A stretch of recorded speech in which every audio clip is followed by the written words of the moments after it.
o nome do Senhor. Amém? Abra comigo sua Bíblia no livro que é a base desse tema.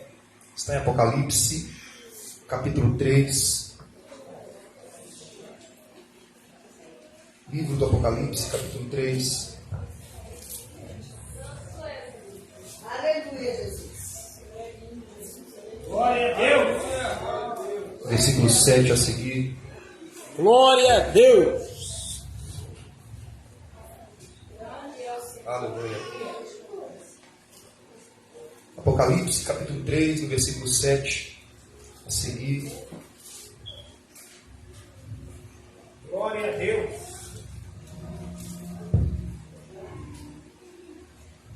Quem encontrou diz amém? Amém. O texto diz: ao anjo da igreja em Filadélfia escreva: essas coisas diz o santo, o verdadeiro, aquele que fecha e que ninguém abre, abre e ninguém fecha. Conheço as obras que você realiza. Eis que tenho posto diante de você uma porta aberta, a qual ninguém pode fechar. Sei que, tendo pouca força, guardaste a minha palavra e não negou o meu nome. Eis o que eu farei com alguns dos que são da sinagoga de Satanás, desses que se declaram judeus e não são, mas mentem. Eis que farei com que venham até você e prostrem-se aos seus pés e reconheçam que eu te amo. Você guardou a palavra da minha perseverança. Por isso, eu também te guardarei da provação que há de vir sobre o mundo inteiro para pôr à prova os que habitam sobre a terra. Venho sem demora. Conserve o que tem para que ninguém tome a sua coroa. Ao vencedor, farei com que seja uma coluna no santuário do meu Deus e dali jamais sairá. Gravarei sobre ele o nome do meu Deus, o nome da cidade do meu Deus, a nova Jerusalém que desce do céu, vinda da parte do meu Deus, e o meu novo nome. Quem tem ouvidos, ouça o que o Espírito diz às igrejas. Deus, amém? Assim se aplaudindo ao Senhor em nome de Jesus.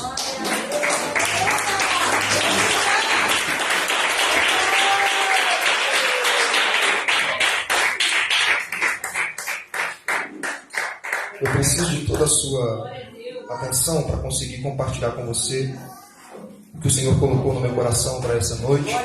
Amém? Eu tenho certeza que, como foi dito aqui, ontem foi uma noite especial para vocês.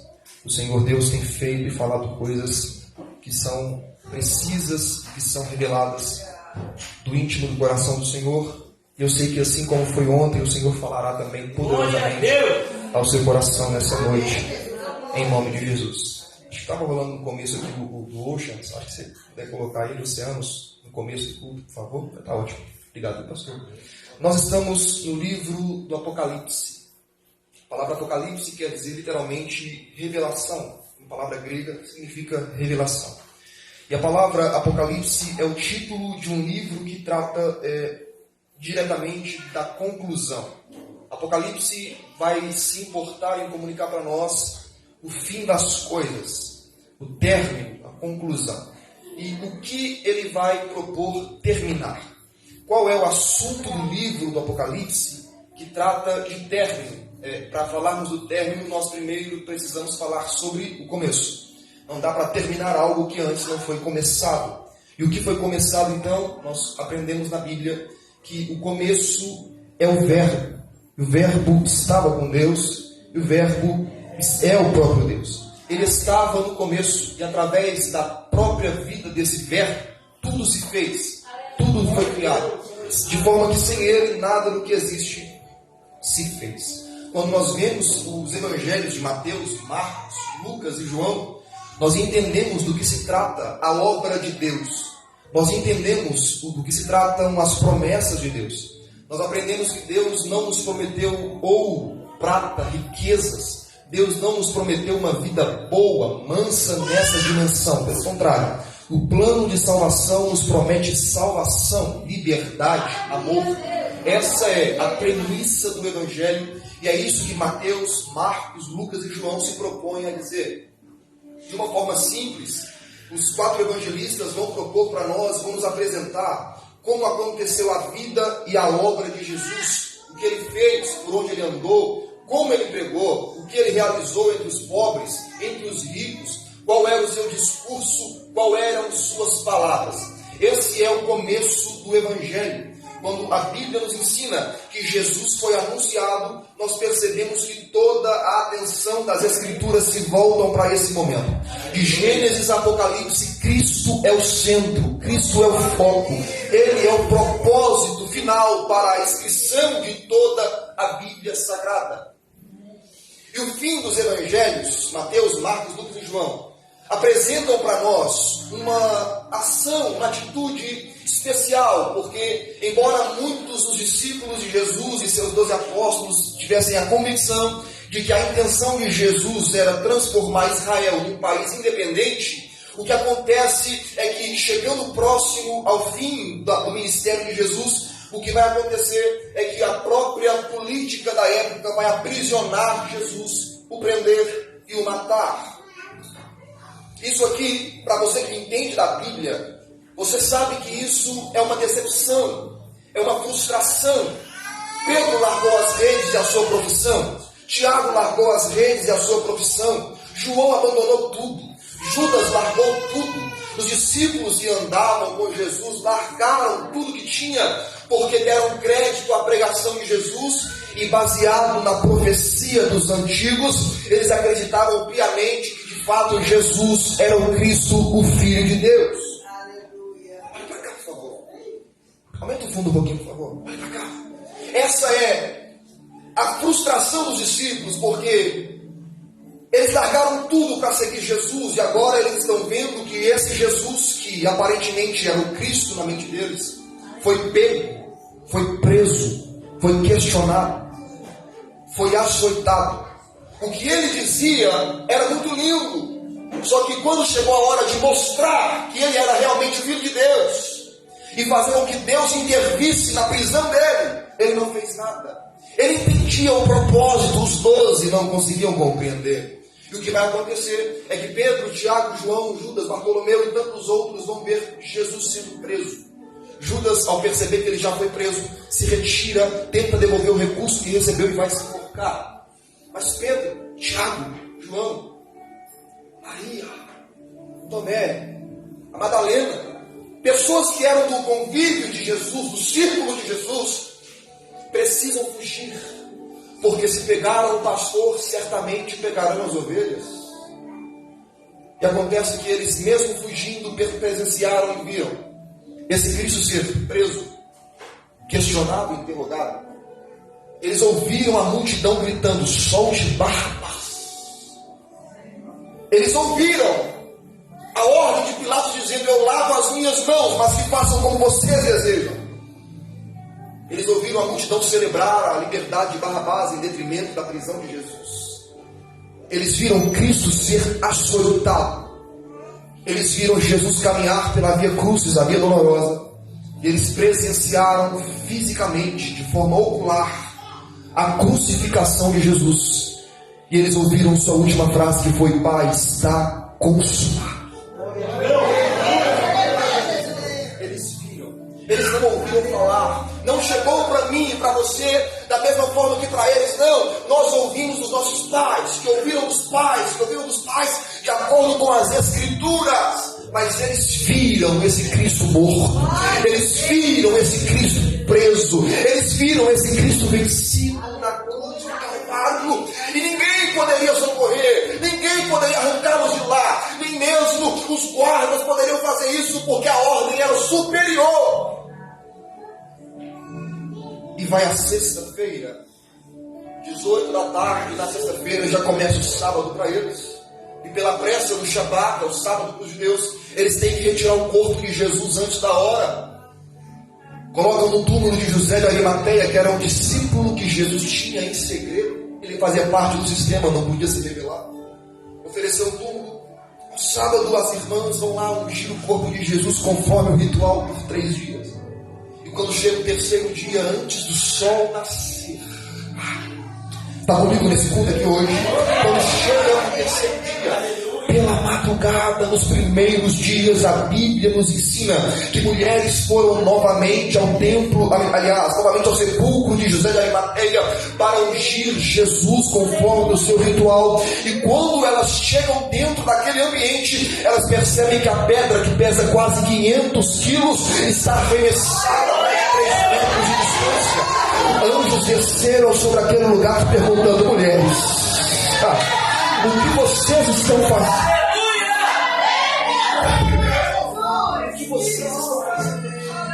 A quem vocês procuram? As duas entram em desespero, pensam que levaram o corpo de Jesus, pensam que prenderam de novo o corpo de Jesus e subiram com ele. Elas dizem: nós viemos ungir a Jesus, o Nazareno que foi morto sexta-feira.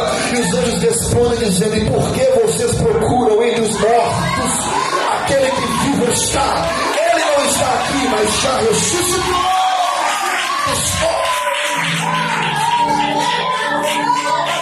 Jesus ressuscitou. Jesus ressuscitou. Isso não pode ser imaginativo. Isso não pode ser uma breve imaginação. É um fato. Ele ressuscitou os mortos e vive para sempre. Elas voltam correndo para o lugar onde estavam trancados os discípulos e dizem: olha, eu não sei se vocês vão acreditar, mas nós percebemos e ouvimos que o nosso Senhor Nazareno ressuscitou dos mortos. Uma bate em Pedro dizendo: Pedro, ele levantou dos mortos. Alguém vai consolar Maria dizendo: Maria, seu filho está vivo outra vez. Cadê ele? Ele já ressuscitou. Lucas capítulo 24 diz que haviam 2 discípulos voltando para casa. Glória a Deus. Eles saíram de um lugar pequeno, Emaús, em direção a Jerusalém, porque acreditavam que talvez seria aquele o dia em que Jesus se proclamaria como líder dos judeus e promoveria uma revolução contra Roma. Mas foi naquele mesmo momento que ele foi crucificado e eles estão descendo, voltando frustrados para casa, dizendo: nós achávamos que era ele, nós largamos tudo por causa dele, e olha só o que aconteceu. E a Bíblia diz que naquele mesmo momento o Cristo que já havia ressuscitado encontra-os no caminho, sem que eles percebessem que era Jesus. E a Bíblia diz que Jesus começa a perguntar aos moços: sobre o que vocês estão conversando? Qual é o assunto? Eles vão dizer: o Senhor não estava em Jerusalém para saber? Não entende? O problema que causou nessa cidade era sobre o Nazareno que estava crucificado na sexta-feira. Nós achávamos que ele era o Cristo, mas agora ele está morto. E a Bíblia diz que, começando por Isaías, Jesus começou a explicar para eles, dizendo: era necessário passar pela dor, era necessário passar pela cruz, era necessário sofrer as coroas de espinho, mas vocês precisam crer que esse mesmo Cristo ressuscitaria. Eles vão descendo para casa. De repente eles chegaram em casa, mas aquele Jesus que até então não havia se revelado para eles, fez como quem iria mais adiante. Eles disseram: fica, leve-se mais tarde, fica com a gente mais um pouquinho, toma um café com a gente, vem comer um pedaço de bolo, vem tomar uma água, da tarde passa a noite aqui conosco, até que de manhã o Senhor retorne para a sua caminhada. E assim foi. Jesus entrou na casa. Eles não percebiam que era ele, mas Jesus estava vendo eles. Ele entra. Enquanto eles estão conversando, Jesus faz um sinal que só quem é discípulo de Jesus conhece. Aleluia. Assentado à mesa, ele pega o pão. Imagina um discípulo perguntando para o outro: o que é esse homem? O que vai acontecer? Ele pega o pão, levanta o pão, parte. Aleluia. E dá graças a Deus. Era um sinal dos 12. Era um sinal entre eles. O pão partido. Oraram abençoando o pão. Eles reconheceram que era Jesus. E a Bíblia diz que naquele mesmo momento Jesus desapareceu da vista deles. E eles começam a conversar entre si: era ele, era ele. Nós sabíamos que era ele. Por quê?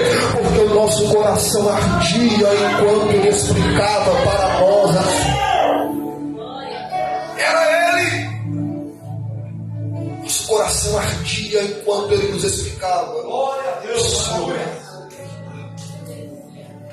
De repente Jesus se revela novamente aos 500.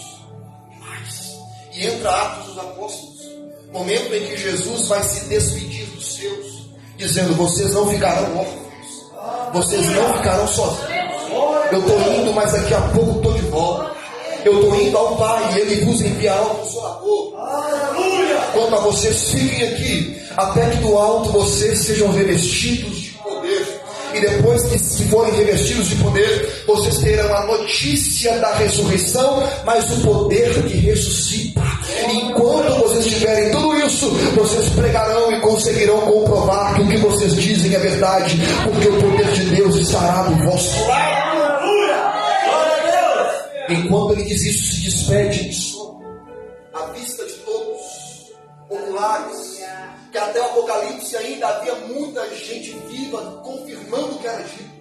Então, à medida que ele sobe novamente, os discípulos, os irmãos que lá estavam, ficam assustados, porque é algo sobrenatural. Enquanto ele sobe, tem dois que descem dizendo: varões galileus, por que o espanto? Por que estão preocupados? Esse mesmo Jesus que vocês estão vindo subir, voltará com grande poder e glória. Eu preciso, antes de iniciar esse texto com você que nós lemos, fixar algo no seu coração que o tempo tem apagado nas igrejas.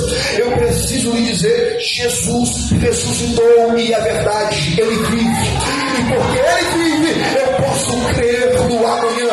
Ele vive para todo sempre.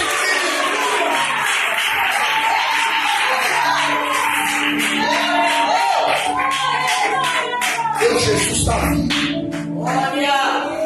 Deus Jesus está vivo.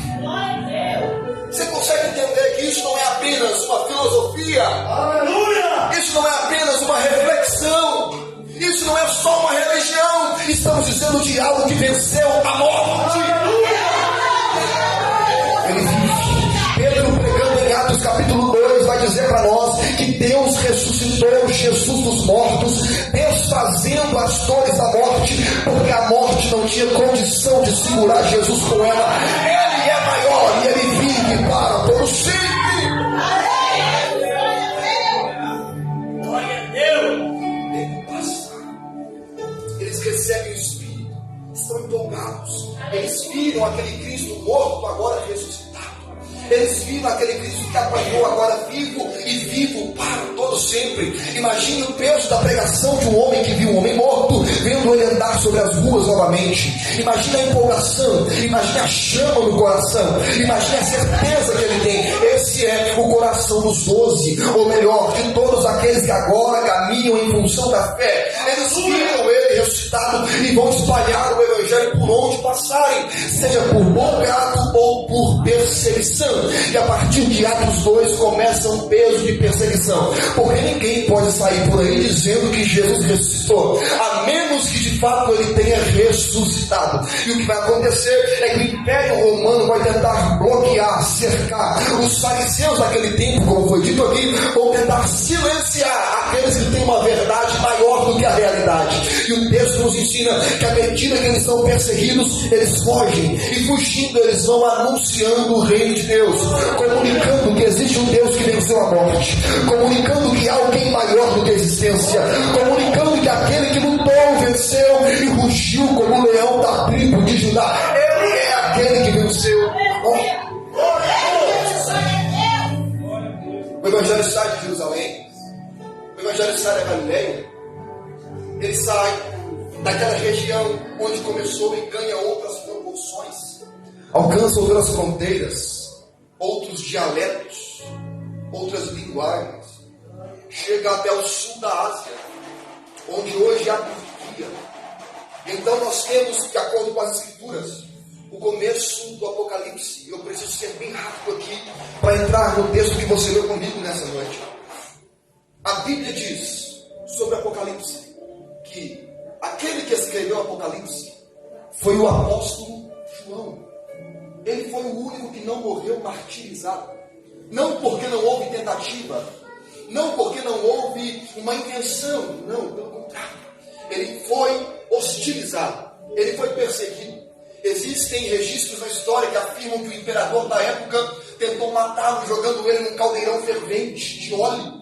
Contudo, ao ser lançado ali, o óleo não lhe causou dano algum, de forma contínua que isso deu credibilidade à sua mensagem. Então, como a morte que não matou Jesus de novo não conseguia matar João, prenderam esse homem numa ilha chamada Patmos. Diga comigo, Patmos.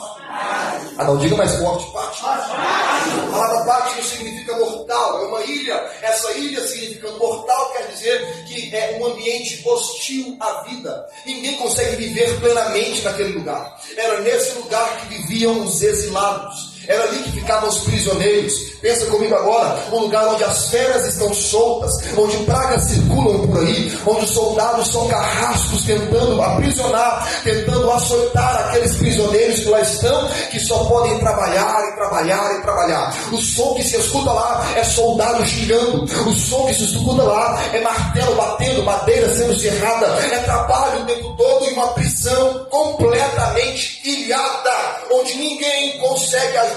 O único acesso que tem ali é por meio de cartas ou de mar. E esse João, o último apóstolo vivo, nesse tempo, Pedro morreu, Paulo morreu, André morreu, Tomé morreu, todos morreram, exceto João, e agora ele está aqui, um senhor de idade, plenamente vivo, um senhor simples, que não tem muito acesso ao mundo externo, está ali aprisionado porque não conseguiram matá-lo. Esse homem escreve o Apocalipse. Ele começa dizendo: olha, eu, João, estava na ilha de Deus, aleluia!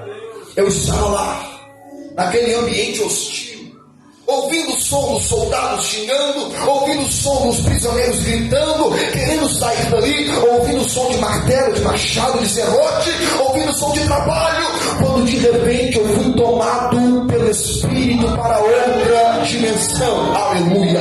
Era como se uma sala se abrisse para mim, e agora o ambiente que eu estava não tinha mais o som de martelo, o som de machado, o som dos animais, o som dos soldados. Não, o som que eu ouvia era uma voz que dizia: Santo, Santo, Santo é o Senhor, e toda a terra está cheia. Imagine comigo, ele está assustado, está ouvindo do lado de cá: Santo é o Senhor, Santo é o Senhor, aquele que era, que é e que há de vir. E enquanto ele escuta o som que vem daqui, ou o som que vem do lado de cá, dizendo: digno é o Cordeiro que morreu e venceu, de receber a honra, a glória, o louvor, e toda a força, e toda a adoração, ontem, hoje, para todos. E de trás de mim eu ouvi uma voz que dizia: João, tudo o que você ouvir nesse lugar, anota, escreva e entregue as 7 cartas, as 7 igrejas que estão espalhadas no ambiente onde eu pude. Ele diz: eu virei para ver quem falava comigo, eu reconheci quem era. Eu vi que era ele, só que ele estava diferente. Seus olhos agora não estavam como os olhos do Cristo vencido na cruz. Seus olhos eram como chamas de fogo, querendo nos ensinar sobre a intensidade da vida que há em Deus. Eu vi que seus cabelos agora eram brancos como a neve. Seus pés eram como um latão reluzente que havia acabado de pisar no sol. Aleluia! E havia uma inscrição na sua roupa que dizia: Rei dos Reis e Senhor dos Senhores. Esse era o Jesus vencedor, o Jesus que venceu. Aleluia! Glória a Deus! Só que João dizendo, eu percebi que ele estava em um ambiente muito propício. Onde que ele estava? João vai dizer para nós que ele olha para trás e vê Jesus. E Jesus estava andando entre 7 candelabros. Diga comigo: 7 candelabros, castiçais. Jesus estava andando entre 7 castiçais. E Jesus vai dizer para ele: João, antes de escrever as coisas que eu vou lhe dizer, eu vou explicar o que são esses candelabros. E vou explicar o que são as estrelas que você viu na minha mão. Eu peço que você preste muita atenção, porque nós entramos no texto agora. Esses 7 castiçais que você viu, e as 7 estrelas na minha mão direita. Os castiçais são as igrejas para as quais você escreverá as cartas. Deus, aleluia. As estrelas são 7 anjos de cada uma das igrejas. São os pastores de lá, são os líderes. Primeira coisa que eu me proponho a perguntar: o que um castiçal tem em comum com uma estrela? Porque Jesus usou o símbolo de castiçal e de estrela para falar sobre a igreja e sobre a liderança. O castiçal não tem nada a ver com uma estrela na forma, na matéria, nos sons. A única coisa que um castiçal tem em comum com uma estrela é a luz. É Jesus dizendo: onde houver uma igreja e onde houver uma liderança, é imprescindível que haja luz. É impossível que uma igreja exista em um ambiente, e nesse ambiente as trevas dominem aquele lugar. Portanto, é necessário que onde Jesus é proclamado dentro de uma casa, a luz governa. Não é à toa que o próprio Jesus disse: eu sou a luz do mundo. E depois ele diz: vocês serão luzes também. E o mais impressionante é que Jesus não está vendo os castiçais de fora, não. Ele está andando entre eles. Ora, se o castiçal é a igreja e Jesus está entre eles, o que o Apocalipse começa a dizer é que sim, de fato e definitivamente, Jesus está presente na igreja. Jesus não assiste de fora, ele não recebe o culto de fora, ele não recebe a adoração de longe, não. Jesus está aqui. Você pode não ver, você pode não sentir, mas ele está nesse ambiente e toda a terra se renderá ao Deus da Jesus. Mesmo que você não veja, nós nos movemos não pelo que vemos, mas por fé. Ontem fui ministrar numa igreja e depois daquela chuva toda que caiu na minha região, acabou a luz. Já pensou se nós nos movêssemos pelo que vimos? No escuro ninguém se moveria. Mas é por isso que Jesus disse: o mundo anda em escuridão, e é por isso que vocês são luz. Vocês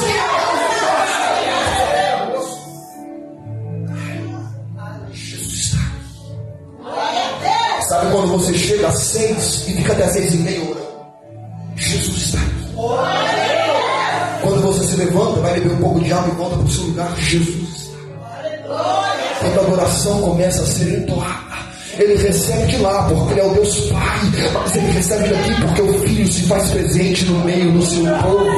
Deus habita no meio dos louvores. É promessa: onde houverem 2 ou 3 reunidos no nome dele, ali ele está.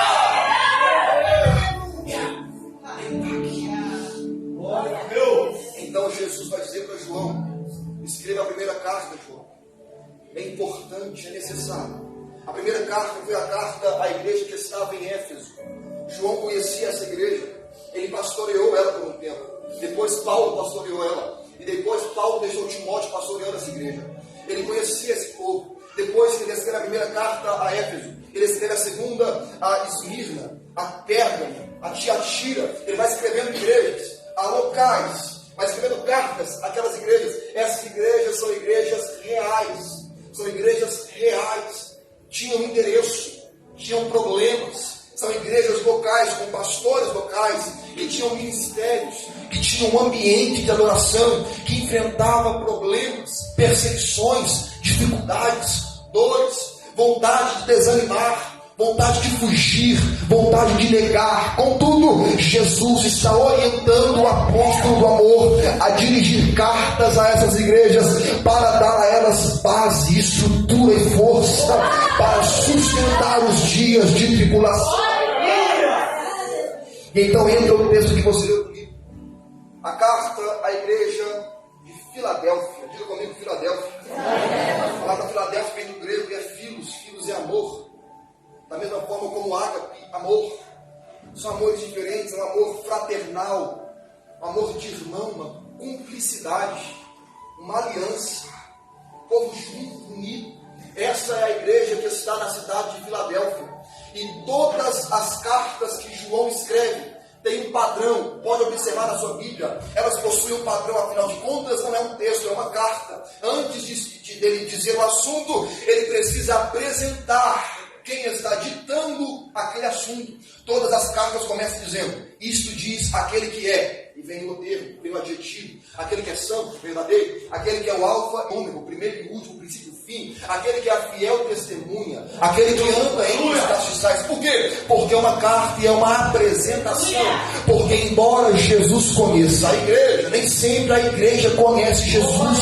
Então ele precisa apresentar quem ele é. Ele precisa lembrar para a igreja: olha, vocês não me viram como João me viu, vocês não me viram como Paulo presenciou minha presença, vocês não me viram como André me viu de fato, vocês não me conheceram fisicamente, portanto vou explicar quem eu sou. Eu sou o alfa e o ômega, eu sou o primeiro e o último, o princípio e o fim, aquele que esteve morto, mas veja que estou vivo para todos sempre.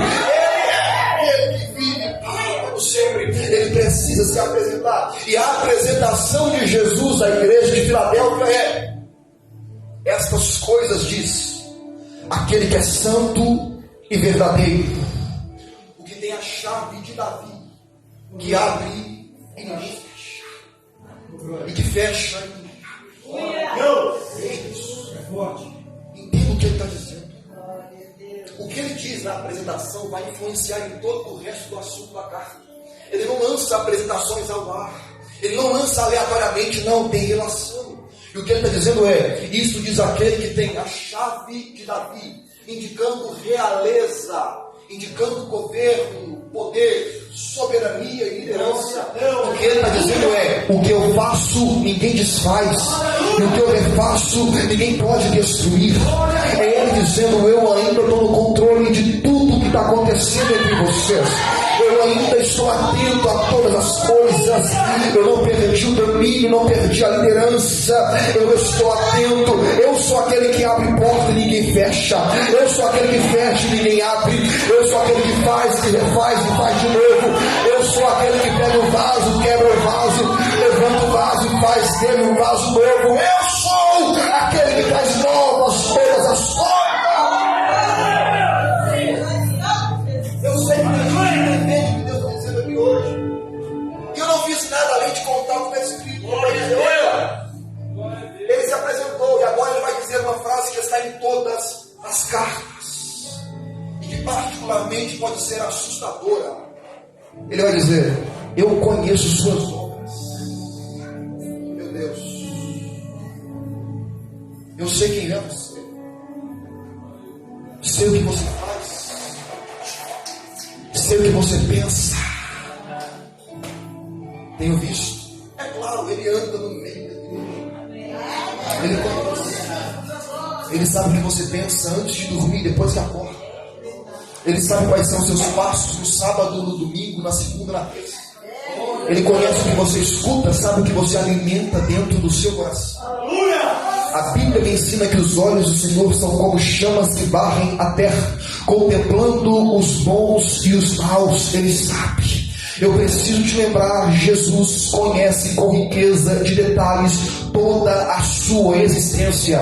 Ele sabe do seu passado, do seu presente, sabe do seu futuro. E você pode dizer: ele sabe do meu futuro porque ele previu. Não, Deus não previu o seu futuro, Deus criou o seu futuro, por isso ele sabe.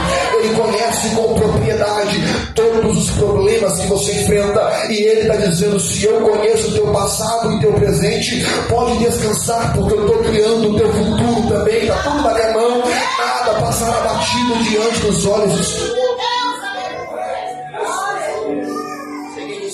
Entenda o peso disso aqui. Quando Jesus diz: eu conheço suas obras, o que ele está dizendo não é: eu tenho uma opinião sobre você. Jesus não tem opiniões. A opinião você escuta e descarta se não for agradável para você. Jesus tem um diagnóstico. Você pode desprezar uma opinião, mas não despreze um diagnóstico. E o que vai acontecer aqui é uma expressão do diagnóstico que Jesus fez para aquela igreja. É ele dizendo: olha, eu sei das suas obras. E eu coloquei diante de ti uma porta aberta. E ninguém poderá fechar. Eu tenho colocado diante de ti uma porta aberta que ninguém poderá fechar. Que interessante. Agora, quando eu li esse texto, surgiu uma dúvida no meu coração: que porta é essa, pastor? E fazer essa pergunta é um crime hermenêutico. Por quê? Porque o texto não explica qual porta que é. Qualquer porta que eu imaginar aqui será uma porta, será uma imaginação da minha cabeça. Eu vou chutar alguma opinião, eu vou chutar alguma coisa. Por quê? Porque a Bíblia não deixa claro para nós qual é a porta que Jesus abriu. Talvez, olha para cá, talvez seja o escape de uma perseguição. Talvez seja uma cura para a peste que assolou aquela cidade no tempo. Talvez seja levar aquela cidade a um nível próximo, maior. Não sabemos, o texto não explica. Seriam chutes. Mas se o texto não fala o que é, não é relevante. Tem coisa mais importante aqui. E qual é? Olha para cá, qual é? A pergunta certa para destravar esse texto não é qual é a porta, mas é, olha para cá, por quê? Deus abriu uma porta para essa igreja e não para as outras. Afinal de contas, Ele tem a chave que abre portas, mas na próxima igreja Ele está dizendo: eu estou do lado de fora. O que levou Jesus a abrir uma porta para essa igreja, seja a porta qual for? O texto explica. E glória a Deus, porque a Bíblia sempre explica o que Deus quer dizer para nós. Deus, aleluia. E aqui eu quero dizer para você qual é a primeira ação que levou com que Deus abrisse uma porta para aquela igreja, e que isso mude sua vida também, que isso abra portas para você também, em nome de Jesus, amém? Alguém nesse mundo?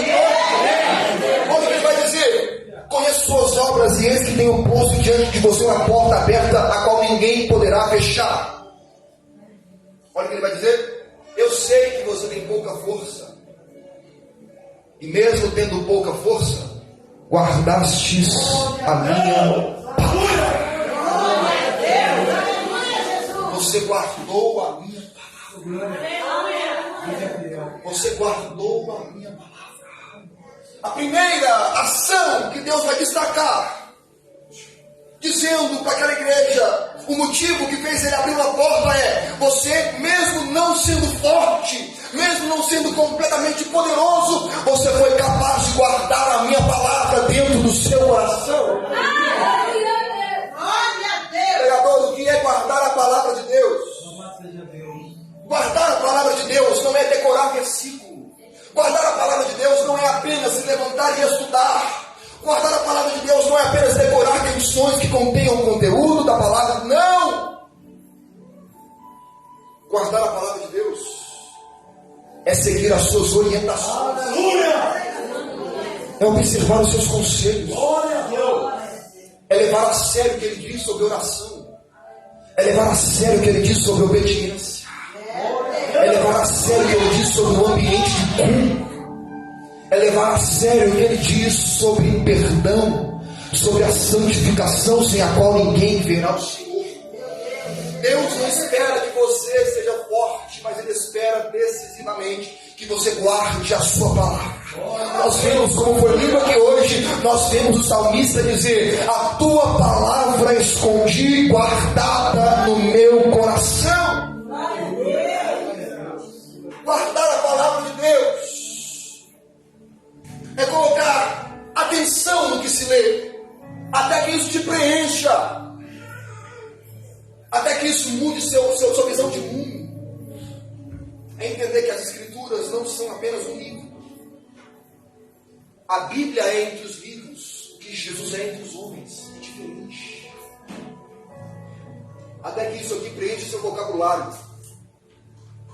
Até que isso te ensine a se vestir, a conversar, a aguardar, até que Ele venha. Guardar a palavra de Deus é mantê-la sempre diante dos seus olhos. na tomada de decisões, na conduta, em público ou só. E você perceberá que ela vai te preencher, até que haja mais dele e menos de ti. E que você queira mais das coisas sobrenaturais e menos das carnais, mais das eternas e menos das passageiras. Você verá que será proveitoso guardar a palavra, porque ela te fortalecerá, ela te iluminará, como diz: lâmpada para os meus pés é a tua palavra e luz para os meus caminhos. A lei do Senhor é perfeita e restaura a alma, dá sabedoria aos simples e restaura aqueles de quebrantado coração. Deus espera que o seu povo guarde a sua palavra no seu coração. Por quê? Nós só aprenderemos a guardar a palavra de Deus quando nós entendermos o peso do pecado sobre nós. Olha para cá. Só aprenderemos a guardar a palavra quando entendermos a ofensa que o pecado é. E deixa eu te lembrar de uma coisa aqui: o pecado não é apenas um erro, o pecado não é apenas um tropeço, o pecado não é apenas errar o alvo, como o nome sugere, não. O pecado é uma ofensa à santidade de Deus, à justiça de Deus, ao amor de Deus. O pecado é um desrespeito ao Cristo crucificado. O pecado é mais um açoite sobre as costas de Jesus. O pecado é um desrespeito ao Cristo que ressuscitou e a cruz vazia. O autor aos Hebreus vai dizer para nós no capítulo 10 que aquele que recebeu a fé e que peca deliberadamente depois, ele pisou no Filho de Deus, profanou sua aliança por meio do sangue e insultou ao Espírito Santo. Mas aquele que se arrepende, este recebe compaixão, este recebe misericórdia, esse é restaurado à medida que o problema passa. Esse que se arrepende ainda consegue usufruir de justiça, de amor, de misericórdia. E só esse que se arrepende consegue testificar e verificar que é verdade. Onde abundou o pecado, superabundou a graça. Vem de Deus. A tua palavra guardei no meu coração. Para quê? Porque é bonita? Não. Porque é poética? Não. Porque ela é linda? Não. Para quê? Para eu não pecar contra ti. Aleluia! Ele vai dizer depois: olha, além de guardar a minha palavra, mesmo tendo pouca força, você não negou o meu nome. Você não negou o meu nome. Teve oportunidade, tinha pouca força, mas algo te moveu a outra direção. Você teve chance de negar o meu nome, mas não fez. Você teve oportunidade, mas eu vi o peso da proposta, eu vi a gravidade da ameaça, eu vi a sedução do convite, eu vi o quanto era atraente. Mesmo tendo pouca força, você disse não. Você disse: meu coração é fiel, meu coração é leal, eu não vou me dobrar, eu não vou me vender, eu não vou me misturar, eu não vou profanar a santidade do Senhor. Segunda condição para uma porta aberta: fidelidade. Fidelidade, pastor, é um atributo que está em falta hoje em dia. Hoje em dia tudo é muito raso, tudo é muito superficial. Mas a Bíblia nos ensina que todos os homens que tiveram uma vida com Deus, antes de serem bons, antes de serem legais, antes de serem bonitos, eles eram fiéis à aliança que haviam feito com o Senhor. E Deus está dizendo: eu não quero saber se você é forte ou fraco, eu não quero saber dos seus recursos, da sua beleza, da sua alegria ou tristeza. Eu quero apenas encontrar dentro do seu coração um atributo chamado lealdade, compromisso, uma aliança firmada com aquele que te amou desde a eternidade. Fidelidade, lealdade, compromisso. Não é à toa que a ilustração que Deus usa no Evangelho é um casamento entre o noivo e a noiva, entre Cristo e a igreja. Por quê? Porque Jesus sabe que a igreja é imperfeita, mas Ele espera que ela seja fiel. Sabe por que quando você se casa coloca uma aliança no dedo? Essa aliança é símbolo de compromisso. E quando você se casa sabendo que a outra pessoa não é perfeita, mas espera que ela seja leal ao compromisso que fez. Está vendo? Dá para ser ser humano e fiel ao Senhor. Aleluia. Dá para ser um homem normal e leal ao Senhor ao mesmo tempo. Deus não nos deu provação maior do que possamos suportar. Aleluia. Toda a provação que sofremos, ela é natural. Não há uma provação sobrenatural sobre nós, não, é tudo natural.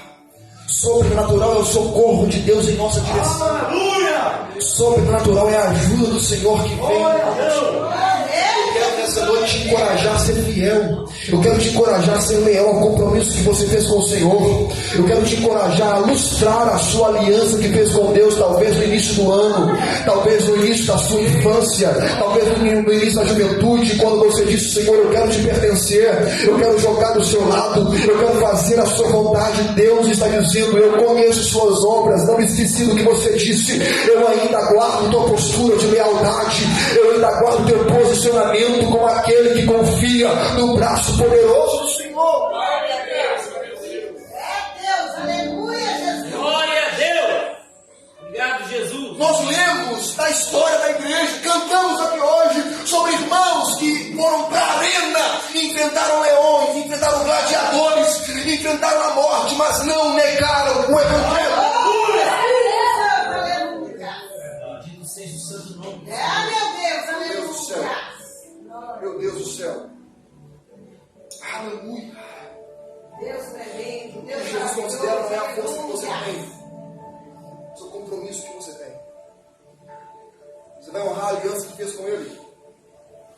Deus trabalha na história por meio de alianças. Uma aliança com Adão, uma com Noé, uma com Abraão, Moisés, Davi, Jesus. Aliança, compromisso, lealdade. Seja fiel ao Senhor no seu trabalho. Seja leal ao Senhor dentro da sua casa. Ser fiel por vezes será fazer o que Ele espera que você faça e fugir do que Ele te manda fugir. Nós temos na Bíblia 3 homens, por exemplo, que dentro da Babilônia como escravos, Aleluia.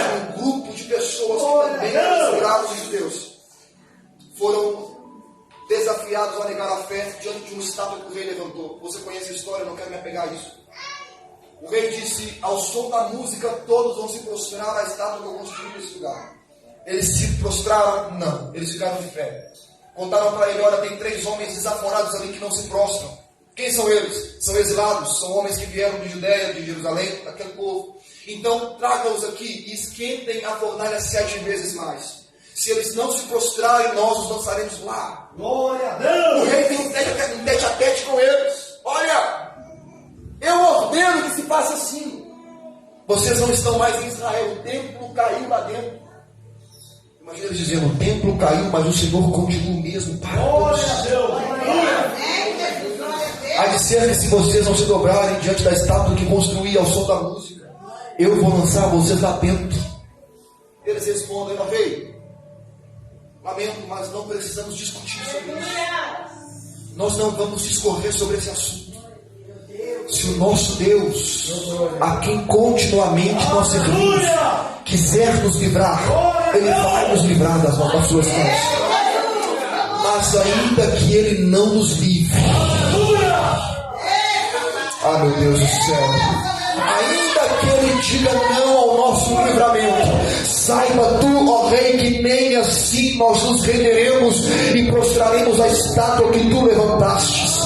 O rei ficou furioso, mandou esquentar a fogueira 7 vezes mais e jogou os 3 homens lá dentro e saiu para comemorar. E de repente, 10, 15, 20 minutos depois, esperando ouvir o grito do povo sobre os 3, ele volta a olhar para a fornalha e começa a ficar arrepiado. Por quê? Porque ele chama um amigo e diz: escuta, nós não lançamos 3 homens presos dentro daquele lugar? Sim, Sadraque, Mesaque e Abednego. Então me explica por que é que eu vejo 4 andando dentro daquele lugar. Deus está dizendo: seja fiel e te darei a coroa da vida. Não tema a morte, não tema a perseguição, não tema a crise, não tema a calúnia. Eu serei o 4º homem da fornalha, eu serei o tempo de Deus em sua direção. Fidelidade. Policarpo foi um pastor da igreja. A Bíblia diz, a história diz que Policarpo, quando foi pego para morrer, a Bíblia diz, a história diz, está dizendo, que pego para morrer, amarrado, o imperador disse, nega Deus de Jesus, eu morro. Ele vai dizer, eu não vou fazer isso. Jesus me amou a vida inteira. Aleluia! Eu negaria ele por causa da morte. Larga ele, ou nós te torturaremos até a morte. Ele disse, não vou negar. Te colocaremos no fogo. Sabe o que ele responde? Vocês têm medo desse fogo que apaga em 1 hora. Aleluia. Mas não tem medo do fogo que queima eternamente. Ele diz, chega de palavras, ó imperador. Se você descobrir um método novo de tortura, pode estrear em mim, mas eu não nego Jesus. Para onde foi a nossa lealdade? Que qualquer vento mais frio nos tira do culto. Que qualquer sono tira a nossa vontade de orar à noite. Deus está dizendo, eu não quero que o seu despertador toque apenas na hora de se levantar para trabalhar. Volte a ter uma vida de oração pela madrugada. Firme sua fé sobre a rocha que é inabalável. Mantenha a sua aliança com Deus, porque Deus não será infiel. A Bíblia diz que se nós formos fiéis, Ele será fiel. Mas se nós formos infiéis em algum momento, Ele continua sendo fiel, porque não pode negar o seu próprio caráter. Faz parte do caráter de Deus ser leal às promessas que Ele realizou em sua direção. Glória a Deus. Diga comigo, guardar a palavra. Diga comigo, ser fiel. Ele diz, eu serei com vocês. É o que ele diz, eu serei com vocês. E escutem o que eu vou fazer com alguns que estão no meio de vocês, mas não são como vocês. Como o próprio João disse, eles saíram dentre nós porque não era como de nós. Eles não eram dos nossos. Eles virão de novo, e porque você guardou minha palavra e foi fiel, saberão que eu te amo. Eu amo você. É Jesus dizendo para alguém aqui hoje que crê nessa palavra: meu amor por você ultrapassa a sua racionalidade. Meu amor por você ultrapassa as suas boas obras. Meu amor por você vai além da sua disciplina. Meu amor por você vai além do seu conhecimento. O meu amor por você ultrapassa a sua riqueza. Eu te amo novo, te amo velho, eu te amo rico, te amo pobre. Deus ama aquele que confia no Senhor. E para encerrar, ele vai dizer: olha, eis que venho sem demora. Eis que venho sem demora. Você pode ficar de pé no seu lugar? Fique de pé no seu lugar. Fique de pé no seu lugar.